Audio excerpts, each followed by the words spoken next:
This card is the secret sauce that simply wins games.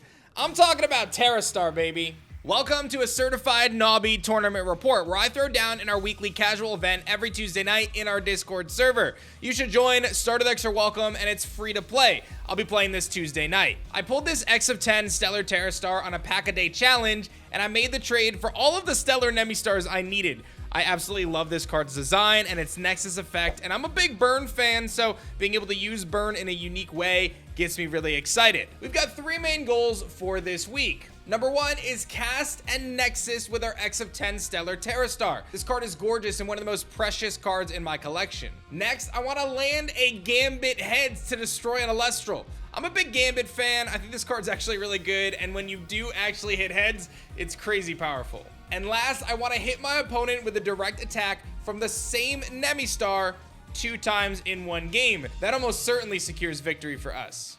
All right, let's break down this sick Pterrostar deck. We've got 3 Nemistars to kick it off.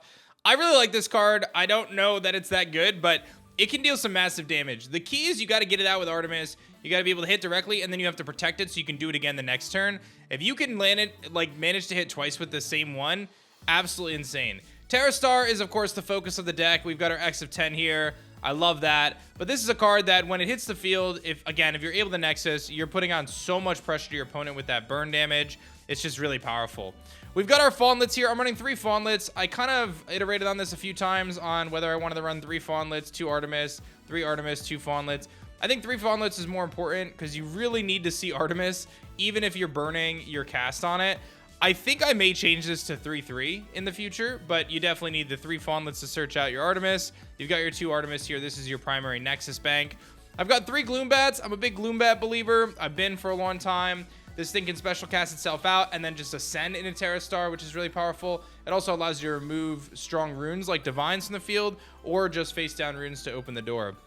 I've got 3 Werepups. I am running a Werepup package with Lycavoid. This is Moonrise Lycavoid. My logic here was if I'm running Werepup, I go into Lycavoid. One, this can be a really good interactive bait mechanic of getting them to burn some of their counter runes, but Lycavoid is unaffected by counter runes the turn you cast Lunar Phase Full Moon, and you can often get it out to the field with quite a few spirits on it because your Werepup is enchanted with 3, and then this gets up to 4 when you ascend it from the full moon. So you can deal quite a bit of damage with this card, and my goal is to basically whittle my opponent down so that way Pterrostar can win the game. We've got both Lunar Phase Full Moons here. You've got the Eclipse and the Full Moon. This one destroys runes. This one turbos onto your field more spirits. Both of them are very good. I'm running 3 Gambits. I think if I remade this deck, which I'm actually going to after this deck profile, which is why the shirt I'm wearing is probably different than the rest of the recording, I'm going to restructure this deck now. 3 Gambits, I'd probably remove these. I don't think that they're useful in this deck. I think you need a little bit more pressure, but I think Gambit's a really fun card when it lands. Rise to the Shadows, one of my favorite cards. You can revive your Pterrostars, you can revive your Nemisails, you can do a lot of cool stuff with this. I think one of the biggest misses for this deck, though, is not having Specterus.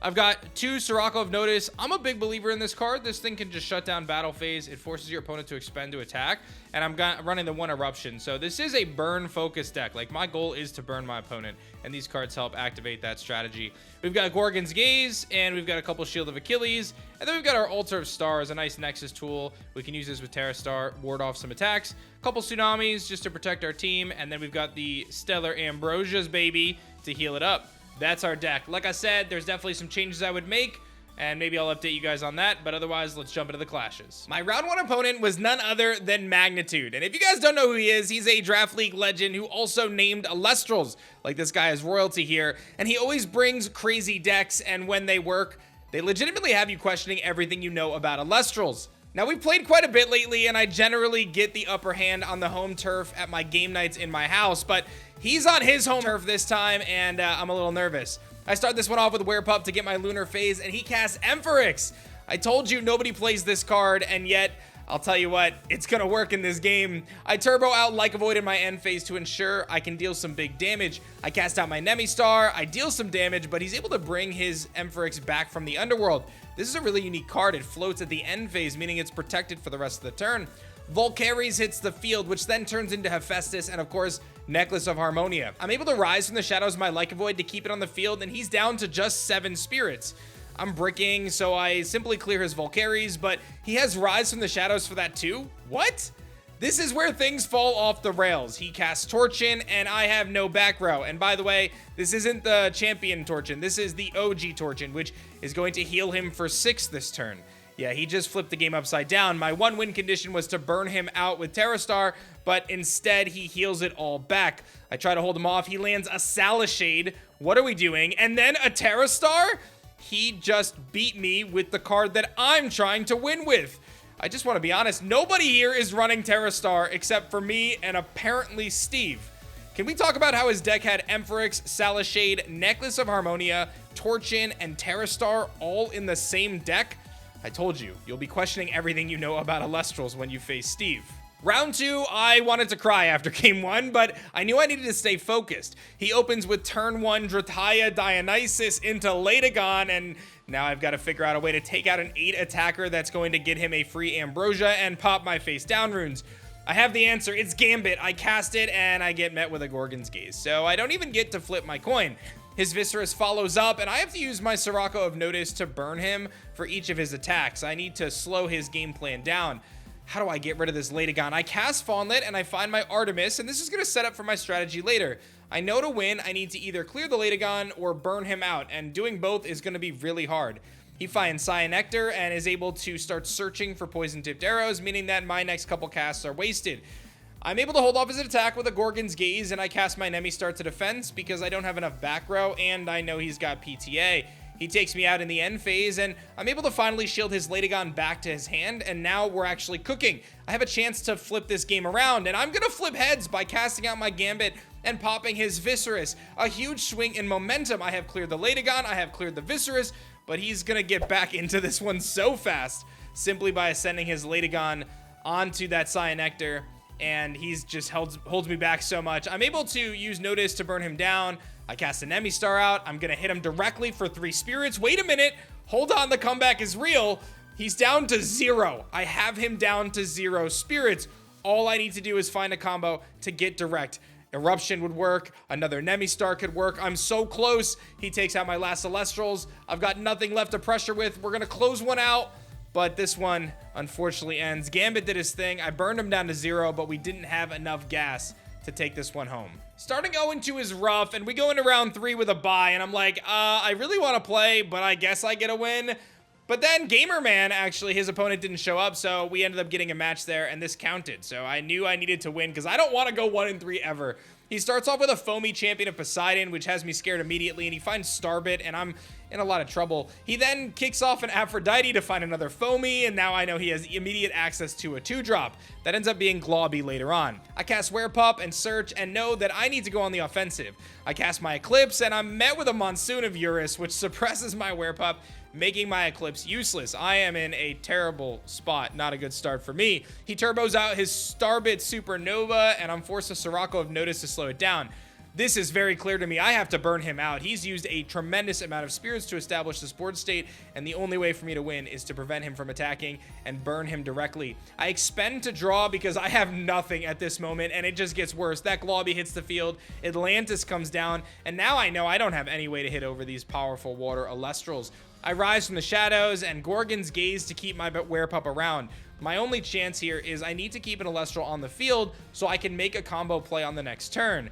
I cast my Eruption to burn for 3, and now I open the door, Nemistar hits the field, and Nexuses from the Werepup to attack directly for 2 spirits and seal the game, hitting around the Starbit and Globby. This was an insane way to finish this one, and I'm super stoked that we got a W behind Sirocco of Notice, of course, Eruption, and then Nemistar for game. In between rounds, we revealed a brand new card coming for Sunstrike, which is none other than Stellar Armadon, Champion of Ares, a key card for searching Ares in your brand new solar decks. If you haven't pre-ordered Sunstrike yet, make sure you guys use my link in the description below and pick up our double starter deck bundle or treat yourself to some amazing booster boxes. Those Stellar Armadon promos can only be obtained by pre-ordering at shopelestrals.com. It is time for our final round, and we are taking on Corefall. I really want to win this one. Like I said, 2 and 2, way better than 1 and 3. I start with a Werepup and I grab my Eclipse. My opponent casts Volcanic Forge and Volcari's Base and Torch of Hestia, and he's going to try to run me over. I'm in trouble. This thing is at like 9 attack right now, and I don't know how I'm going to beat it. I'm able to Gorgon's Gaze to stop the attack, but I have to figure out how do I deal with his threat. I decide I need to just go for it. I'm going to go Pterrostar right away. I ascend into it and I pair it with my Artemis and I burn for 3 spirits of damage. If we can do this again next turn, we may actually have a chance. This is where Pterrostar really shines. If you can stick it for 2 turns and get 6 burn damage, you almost certainly are going to win. The worst thing that could happen, though, happens. My opponent casts a Kinleo, which can blow up my entire plan, and does. Its powerful Nexus effect simply destroys my Pterrostar, and I'm back at square one again. All of my spirits burned. This is the one thing about Pterrostar that is very bad. I cast another Werepup looking to rebound, and I recognize that I need to take out this Kinleo. I can simply not allow it to live for another turn. On the next turn, he's gonna go for the final blow. He invests everything into his Volcaries and swings into my Like a Void for game. But he's met by my Shield of Achilles, which opens the door for me to take my second win of the night. If I had to do it again, I would make a lot of tweaks to my Pterrostar deck. I think that there's some opportunities to explore Nobby and Spectrus, so you can deal a little bit more offensive pressure and rely a little bit less on trying to burn your opponents out with some of these other fringe strategies. But I'll go back to the drawing board on that one in a few weeks. We're bringing Ankyloshock and Ankylossurge this Tuesday night. I'll see you there.